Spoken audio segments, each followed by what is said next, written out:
up some barbecue for you. T-Roy's chilling in the backyard grilling, showing you that you can cook it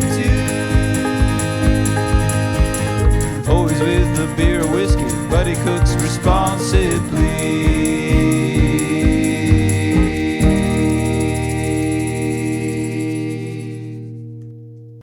Hey everybody, welcome to T-Roy Cooks. Appreciate you joining us. Today we're cooking some beef tips and I'm cooking it in the Instapot. Y'all stick around, it's gonna be good.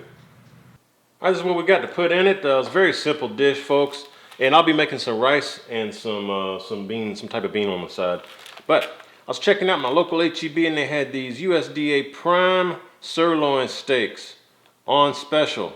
$5.99 a pound, folks. So it's a double pack, what they call a family pack. That's why it's a little bit cheaper. I'm going to use one of these and I'm going to save the other one. We'll grill it up later in the week.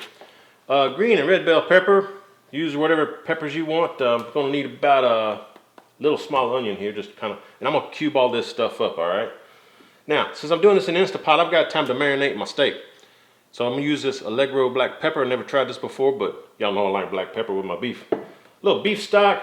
I'm going to use a little bit of red wine here, and if you don't have a preference for red wine, just use water or some more beef stock, that'd be fine. Need some salt and pepper. We're gonna need some kind of a vegetable or canola oil or something to brown our veggies and our meat. And at the very end, if it's not quite thick enough, I'm gonna mix a little bit of water with some cornstarch. So I got that sitting back here in the back. And like I said, we're gonna need some water. Don't have that up here. All right, let me get all this cut up. We'll bring y'all right back. We'll get started. All right, I could hear y'all hollering at me a while ago. T-Roy, where's the garlic? I did forget to put garlic on there, so get you some garlic, get it minced up. Me personally, I have some already in the jar in the fridge. That's what we're going to use today in my recipe. All right, let's get down here and let me show you. Again, I got this black pepper marinade. Give her a good shake. I don't have a whole lot left. I'm just going to go ahead and use it all. There we go. Cover it. Cover it with the marinade. Just give it a nice stir, get all that meat mixed up with that marinade, get it coated on all sides. Put you some saran wrap or some plastic wrap on top, put it in the fridge, and let it marinate for, I'd say, 2, 3, maybe 4 hours. Again, we got plenty of time. We're doing this in Instapot. Let me get that marinated. We'll be right back. All right, guys. I got my Instapot Ultra. I've got the saute on, and I've got it set to high. Let's get you down here. Let's saute up some meat. All right, as this is coming up to temp, I went ahead and added a couple of tablespoons, excuse me, of some regular vegetable oil, and that's going to help coat the bottom of the pan. And when that oil starts shimmering, that's when you know you can go ahead and add your meat.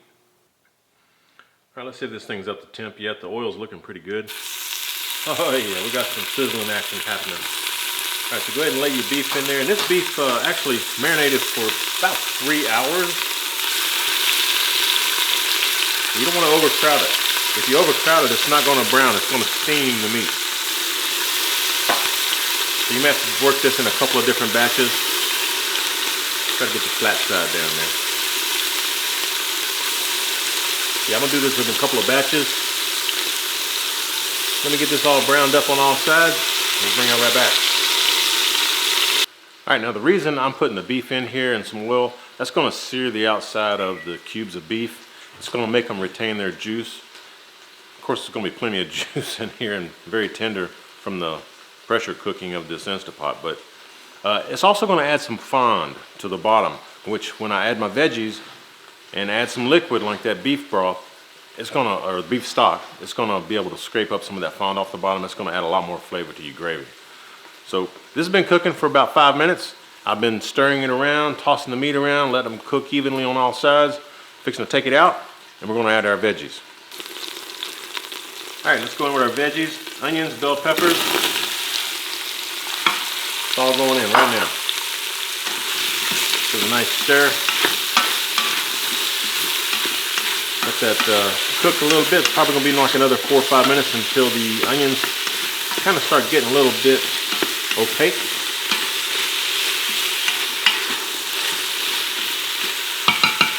Once they're cooked like that, I'm going to add some beef broth. We'll be back. Alright, now as these veggies have cooked, probably about 4 minutes now, you can see the onions starting to get pretty soft and a little opaque. I'll go ahead and add my garlic in there. I like garlic. I'm going to put about teaspoon and a half in there. Let's let that garlic cook until you can start smelling it. It's probably going to be about 1 minute to 2 minutes. And then we're going to add our liquids. So, see you shortly. All right, it's been going for about 1.5 minutes. I'm going to go ahead and pour in the beef with all the juice. And you notice I didn't strain the juice away from the meat because the meat juice is going to cook down in there and make it a lot more flavorful too. This is a 32-ounce bottle of beef broth. I'm sorry, beef stock. I'm going to put about half of this in there. Let's see where we're at here. All right, so let's say about 16 ounces, a couple of cups. Now for the red wine, I got this Ed Smooth Red. It's a local Austin brewery. Excuse me about that, I just hit my tripod. About a 1/4 cup, not much, just to give it a little flavor. And like I said in the beginning, if you don't like wine, you can leave it out. Add just some water or some more beef stock, beef broth, whatever floats your boat. I think we're about ready. We just need to season it up a little bit with a little salt and pepper. And we're going to re-season it at the end before we plate it, so just kind of give it a little flavor right now. Plus that marinade had quite a bit of sodium in it. I think it had soy sauce as part of the marinade. So I'm not going super heavy with the sodium, with the salt. Plus it was a black pepper marinade, so I don't need to go super heavy with the black pepper. Give it a nice little stir. Turn the Instapot off, cancel that saute setting. I'm gonna put the lid on this baby and we're going to go at a pressure cook for about 20-25 minutes. All right guys, the wife just reminded me, thanks babe, I can't go and check it after 20 minutes. So I just went ahead and set this thing for 25 minutes and she's back here in the background just laughing at me. Yeah, so, I am. High pressure, 25 minutes, and then we're gonna have something to eat. And I'm also gonna heat some beans on the stove for a side, and I've already made rice. So y'all stick around, this is gonna be good. All right, so I'll let this thing do the natural release. It's done, and at the very end, thanks for telling me this, I didn't know. Go ahead and actually press the release button to let the rest of the steam escape, okay? So we did that, fix and take the lid off. Let's check it out. Let's check out, see how thick this gravy is. I like the musical sounds this thing makes. It's kind of cute. Man, this sure does smell good. Looks pretty thin though. I think I want to thicken that up. What do you think, Karen? Yep, thicken it up. Okay, so we're going to mix a little bit of the cornstarch, which I showed y'all earlier, with some water, maybe I don't know, a teaspoon or two with some maybe 8 ounces of water. We're going to mix it up. We're going to put this baby on saute on high, get this back up to a boil, and that's going to thicken up, okay? Did I say 8 ounces? Heck, that's a cup of water. No, man. Just need enough water to just kind of get that cornstarch wet. And what I also like to do, since this is white and that gravy is brown, put some Worcestershire or some kind of a browning sauce in there. Just a touch of it. There you go, just a little bit. Got a nice mix.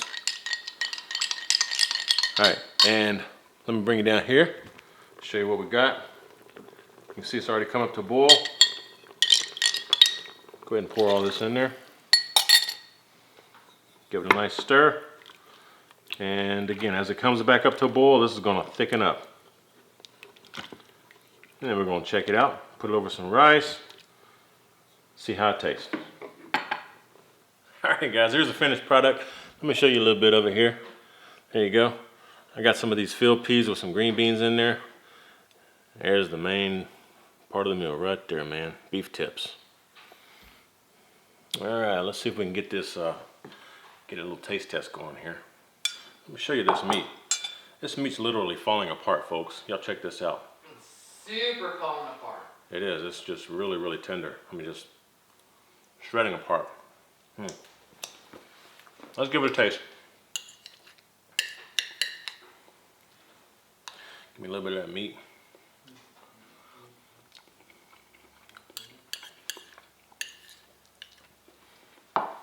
Okay. Tell you what, I winged this. I wasn't going by any kind of recipe or anything. It is pretty good. I think I can make it better. In all honesty, I think that marinade had a little bit too much of the soy sauce flavor that you don't really find in beef tips. So if I was to do this again, I probably wouldn't marinate the meat in that sauce, in the marinade. I may just not marinate the meat. And add a little more red wine. A little more red wine? Okay, all right. There you go, heard it from the boss. Appreciate y'all watching. Hope y'all enjoyed this. I'm definitely gonna eat this. This is good enough to eat, man. Me too. Thanks for watching. If y'all like this kind of stuff, y'all want to see some more of these Instapot videos, hope you give me a thumbs up. Let me know in the comments. Hope you share the video. And when you do, please tell all your friends that T-Roy cooks responsibly. Cheers, everybody.